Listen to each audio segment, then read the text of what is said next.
नमस्कार दोस्तों, top 50 study YouTube channel में आप सभी का स्वागत है।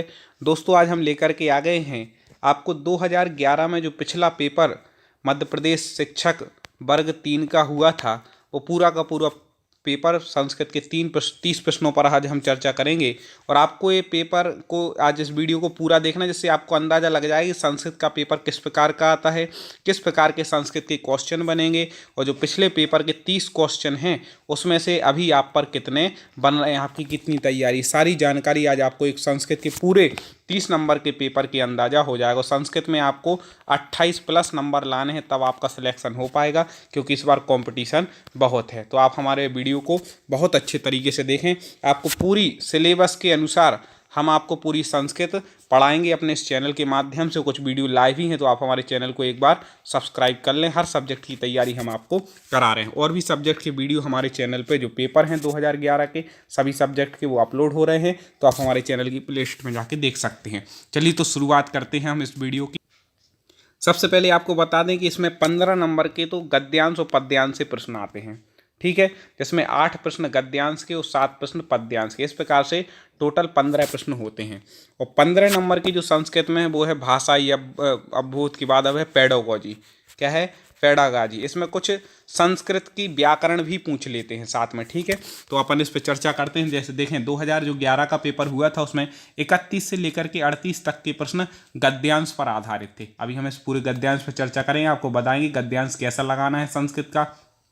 और 39 से लेकर के 45 तक के जो थे वह पद्यांश पर आधारित श्लोक दे दिया था, उन पर आधारित थे, ठीक है। तो इस प्रकार से गद्यांश और पद्यांश पर आधारित प्रश्न थे।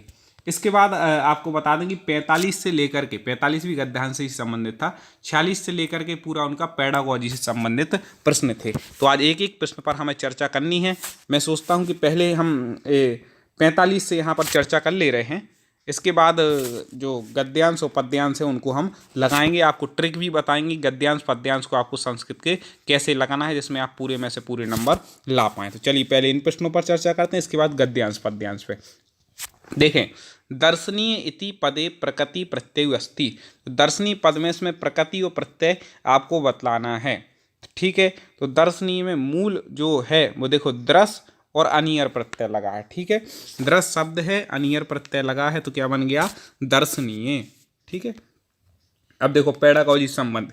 संस्कृत भाषाया शिक्षणे प्रथमम भाषा कौशलम अस्ति।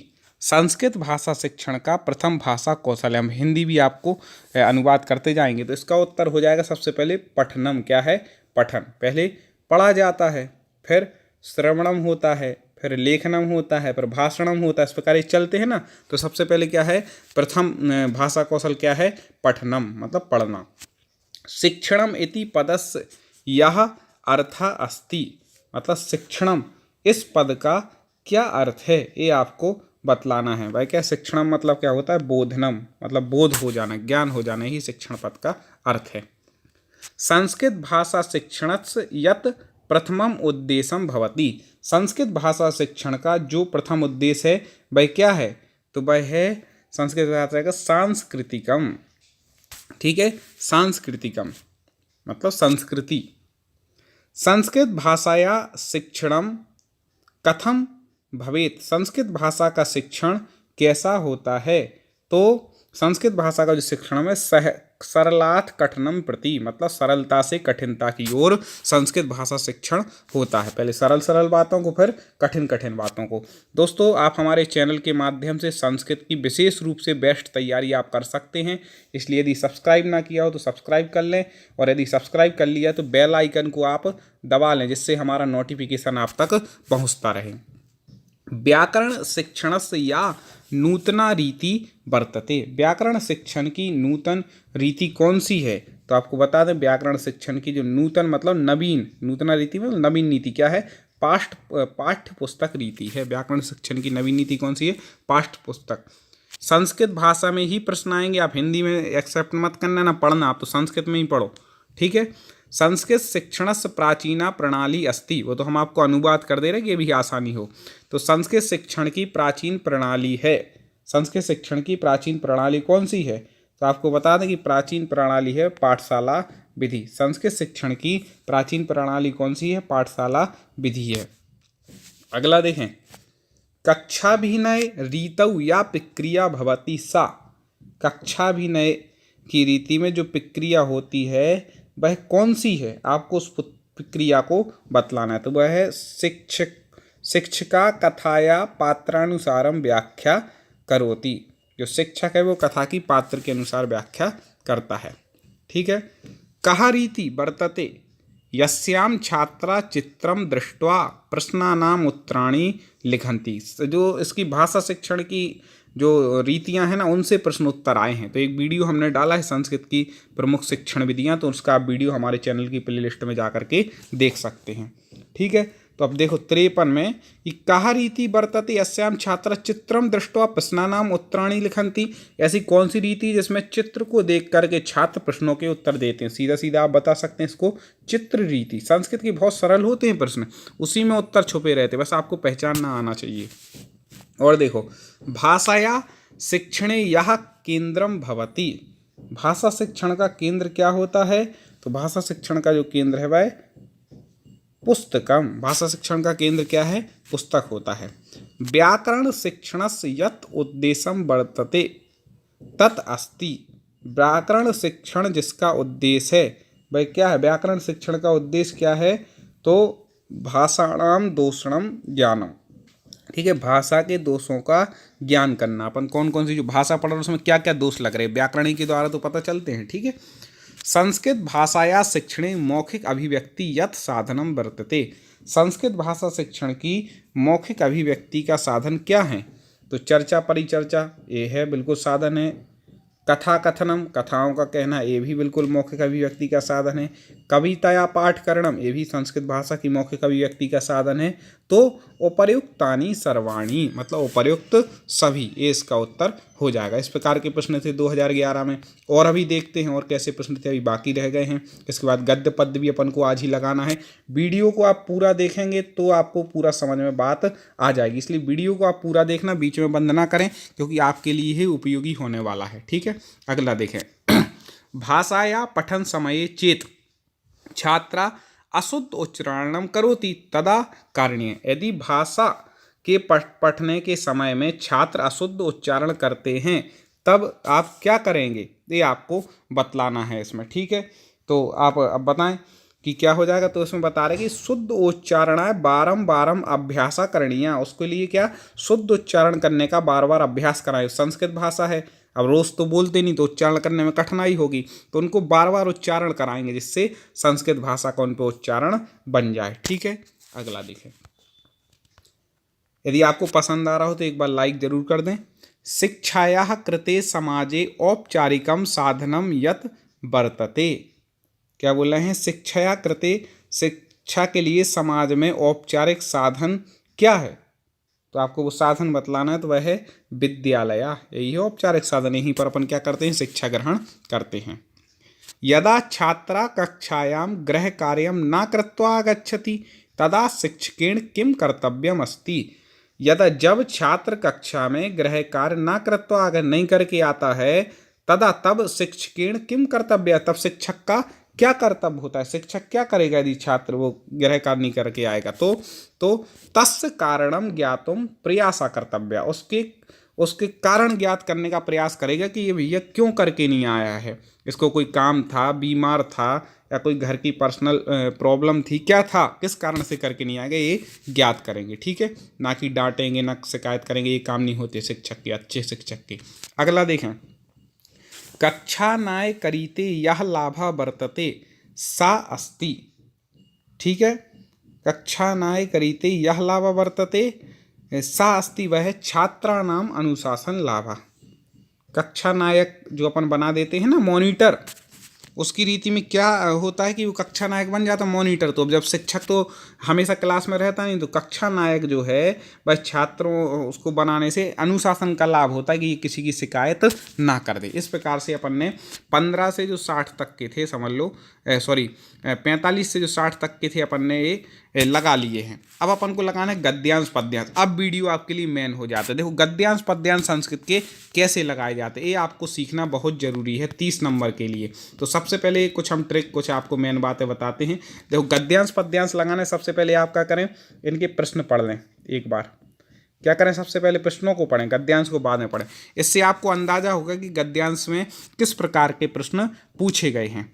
फिर आप गद्यांश को पढ़ें कम से कम 2 बार, समय रहेगा। संस्कृत में ज़्यादा वो नहीं लगता है आपको, इसमें हो जाता है 150 मिनट का आपको समय मिलना है, तो आपका पर्याप्त हो जाएगा। 2 से 3 बार पढ़ लें, वो नहीं आ रहा है थोड़ा स्पीड से, ठीक है। अब इसमें जब अपन पढ़ रहे हैं ना, तो पहली बार दूसरी बार सामान्य पढ़ लें, तीसरी बार जो उसकी विशेष विशेष बात है उसको आप अंडरलाइन कर लें या कहीं लिख लें, ऑनलाइन देना है पेपर तो आपको एक आइडिया हो जाए कि ये बात लगभग पूछी गई थी और ये शब्द जो पूछा गया है वो यहाँ पर मिल रहा है, ठीक है। तो उस हिसाब से आप गद्यांश पद्यांश को आसानी सॉल्व कर लेंगे। इसकी एक मेन बात कि आपको जितने भी उत्तर देने हैं, मेन बात वह गद्यांश के अनुसार ही देने, अपने मन से नहीं। कोई चीज़ आपको पता है भैया ये ऐसी है, उसमें यार ये पूछा गया तो लिख दिया, नहीं, गद्यांश में उस विषय में क्या लिखा है आपको उसके आधार पर उत्तर देना है। चलिए तो एक गद्यांश हम सॉल्व करके उसकी प्रैक्टिस करते हैं, इसके बाद एक पद्यांश करेंगे। देखिए देखें 31 से लेकर 38 तक के गद्यांश को पढ़ करके इन प्रश्नों के उत्तर देना है।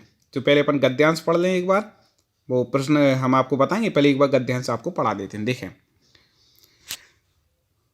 1948 ईस्वी संवत्सरे आंग्लानाम अंतिमः प्रतिनिधि लॉर्ड माउंटेनबेटन चक्रवर्तीनां श्री राजगोपालाचार्यम् आंग्ल साम्राज्यः प्रतिनिधिरूपेण संस्थाप्यं स्वदेशं प्रति निवृत्त, ठीक है। मतलब यहाँ पे क्या करें कि 1938 जो ईस्वी संवत्सर में है वो आंग्ला नाम अंतिम प्रतिनिधि, मतलब अंग्रेजों के जो अंतिम प्रतिनिधि थे, कौन थे, लॉर्ड माउंटबेटन। उनने भारत के जो प्रथम चक्रवर्ती मतलब गवर्नर थे श्री राजगोपालाचार्य जी को आंग्ल समाज प्रतिनिधि संस्था, उन्होंने अंग्रेजी जो थे अंग्रेजों के समाज के प्रतिनिधि के रूप में उनको क्या किया था, स्थापित किया।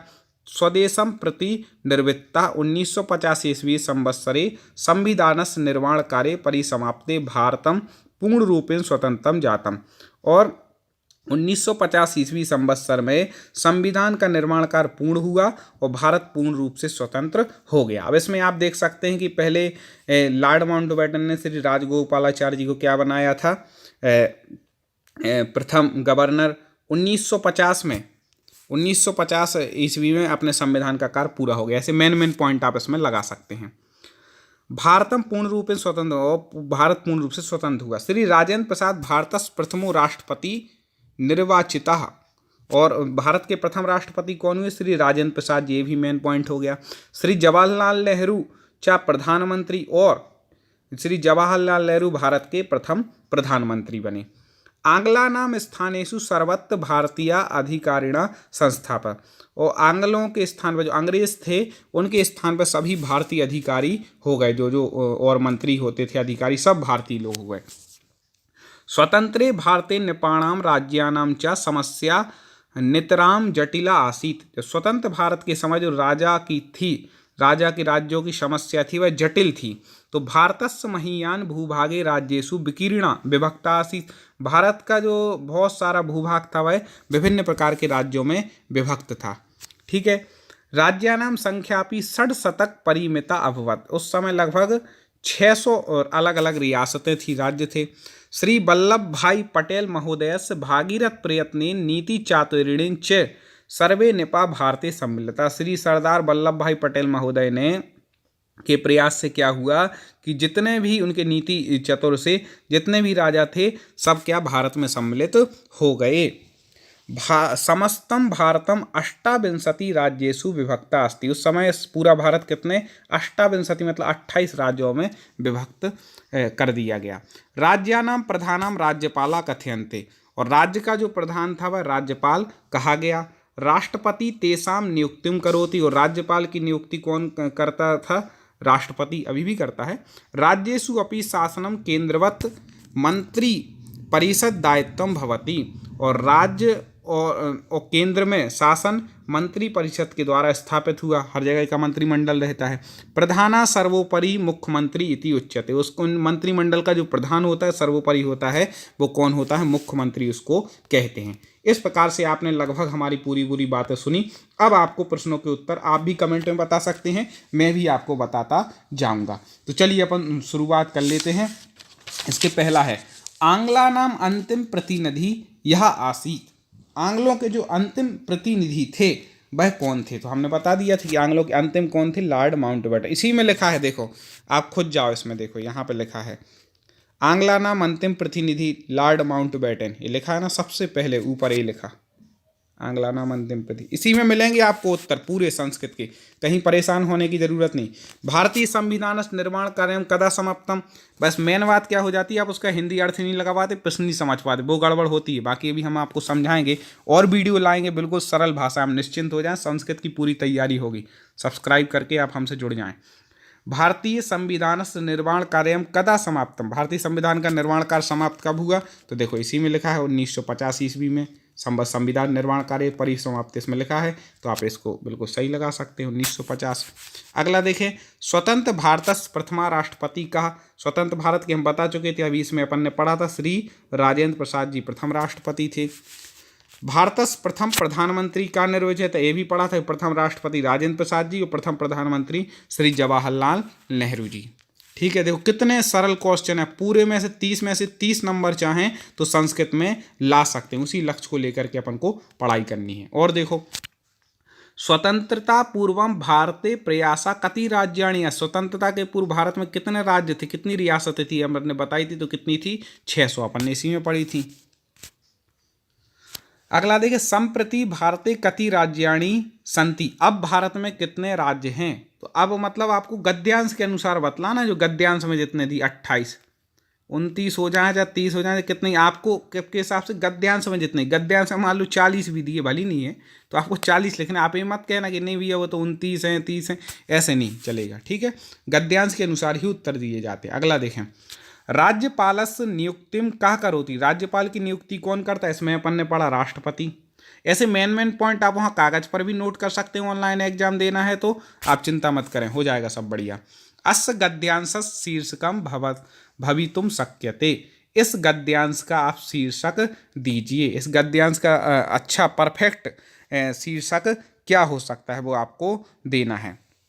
तो चलिए इसका उत्तर हम देखते हैं। सबसे पहले कौन बतावा, इसमें 4 हैं, प्राचीन भारतम, आधुनिक भारतम, परतंत्र भारतम या भारतस्य शासका। अब देखो किसकी इसमें मेन बात ज़्यादा की गई है, तो इसमें भारत के शासकों की बात की गई कि पहले लॉर्ड उनने थी लॉर्ड माउंटबेटन, फिर उनने उनको राजेंद्र प्रसाद जी को प्रधानमंत्री ये हुई, तो इसका क्या हो जाएगा? भारतस्य शासका है, ये क्या हो जाएगा? इसका मूल भाव हो जाएगा। इसलिए इसको अपन क्या कह देंगे कि यही क्या है, इस जो गद्यांश है इसका वह पूरा शीर्षक है। चलो अगला देखते हैं। चलिए हाँ, निर्देश, प्रश्न 39 से 45 तक के अधुलिखितान श्लोकान पठित्वा अग्रे लिखितानां प्रश्नानाम उत्तराणि ददातु, मतलब 39 से 45 तक के जो प्रश्न हैं इन श्लोकों को पढ़ के अपन को उनके उत्तर देने हैं। पहले श्लोक पढ़ लेते हैं, फिर हम इसमें भी बिल्कुल आपको बता रहे। देखो अब पद्य में क्या होता है, गद्य थोड़ा आसान लगता है, पद्य में कई के आप अर्थ नहीं निकाल पाते, कोई दिक्कत नहीं निकाल पा रहे। देखो शब्द वही हैं संस्कृत के जो आपके हिंदी में ही बोलने में आते हैं, देखते हैं, फिर भी नहीं बन रहा है तो कोई बात नहीं। आप सबसे पहले क्या करो, एक बार प्रश्नों को पढ़ो, पद्यांश हल करने से पहले 2 से 3 बार बार श्लोकों को पढ़ लो, और इस जो प्रश्न में जो शब्द हैं, ठीक है, प्रश्न में जो शब्द हैं वही जिस श्लोक में वो शब्द हैं वहाँ पर आप 1-2 बार उसको पढ़ोगे तो समझ में आ जाएगा। ठीक है, अभी हम बताते हैं कैसे। देखो, आपत्सु मित्रम जानीयात युद्धे सूरम ऋणेषु चिम भार्याम क्षीणेषु वित्तेषु व्यसनेषु चा बांधवान। देखो, ना सा सभा यत्र ना सन्ति वृद्धा, नाते वृद्धा एना वदन्ति धर्मम, ना सौ धर्मो यत्र न सत्यमस्ति, ना तत्सत्यम यच्छलेनाभ्युपेतम। अभी पहले हम पढ़ रहे, चंदनम शीतलम लोके चंद्रनादपि चंद्रमा, चंद्र चंद नयोर्मध्ये शीतलासा दुसंगति, यस्यास्ति वित्त्यम सा नरः कुलीना, सा पंडिता सा श्रुतवान गुणज्ञः सा एव वक्ता सा च दर्शनीया सर्वे गुणा कांचनम आश्रयन्ते। अब देखो यहाँ पर ये अपन ने इसमें पढ़ा, इसके अलग अलग श्लोक हैं, ठीक है।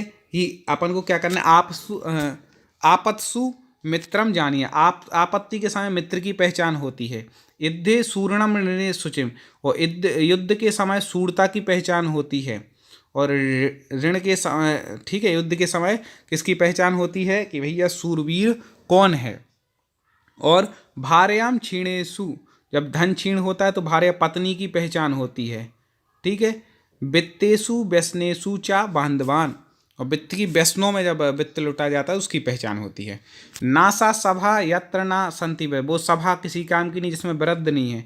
नाते वृद्धा एन ना बदंती धर्म, वृद्ध किसी काम का नहीं जो धर्म की बात नहीं करते। नासौ धर्मो यत्र ना सत्य, वो धर्म भी किसी प्रकार का नहीं जो सत्य की बात नहीं करता। ना तत् सत्यम यत् यच्छलेनाभ्युतम, और वह सत्य भी मतलब वो सभा भी किसी काम की नहीं जहाँ पर सत्य की बात ना हो। कुछ थोड़ा गड़बड़ हो रहा है, हाँ चलिए देखते हैं आगे। चंदनम शीतलम लोके चंदनादपि चंद्रमा, मतलब चंदनम शीतलम लोके चंदनादपि चंद्रमा, मतलब चंदन क्या है, लोक में शीतल है। और चंदनात अपि चंद्रमा, चंद्रमा से, चंदन से भी शीतल क्या है, चंद्रमा। चंद्र नयोर मध्य शीतला साधु, और चंद्रमा और चंद्र के मध्य में जो साधु की संगति है वो क्या है, शीतल है, मतलब शांति को देने वाली है।